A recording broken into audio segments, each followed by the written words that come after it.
एक बार एक शख्स ने एक महात्मा जी को अपने घर पर भोजन के लिए आमंत्रित किया, उनको ड्राइंग रूम में बिठाया और भोजन की व्यवस्था करने निकल गए। महात्मा जी आए, महात्मा जी ने प्रसादी ली और आशीर्वाद दिया और चले गए। इतनी देर में उनका बेटा आया और बोला, पिताजी कौन आए थे? बोले महात्मा जी आए थे।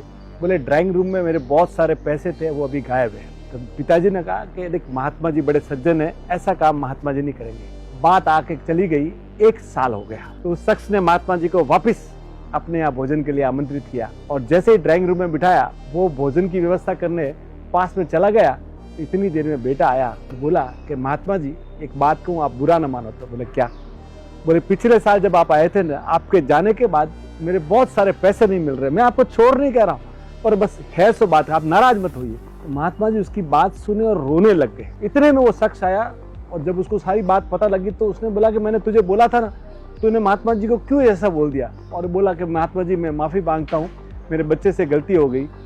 तो महात्मा जी ने कहा कि बेटा, इसने मुझे पूछा इसलिए मैं नहीं रो रहा हूँ। तो बोले क्या बात की? बोले वो देख, सामने जो रामायण पढ़ी है ना, वो खोल।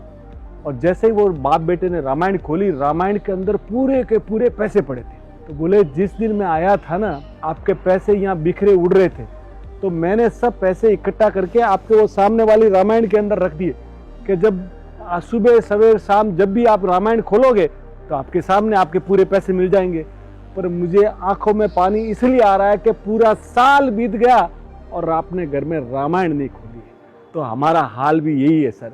हमारे मित्र है विशाल भाई सुहाना मसाला वाले, जो बड़े आध्यात्मिक है, तो वो बड़ी शानदार बात कहते हैं कि शांति भाई, समय ऐसा आ गया है कि हम धर्म मानने वाले बहुत हो गए, धर्म निभाने वाले कम हो गए। हम सुबह उठकर दिन में 500 बार मोबाइल जरूर खोलते हैं, पर महीनों बीत जाते हैं घर में अच्छी भगवान की किताब खोले हुए। तो साहब, पहले धर्म निभाइए, धर्म मानने से ज़्यादा। Thank you sir.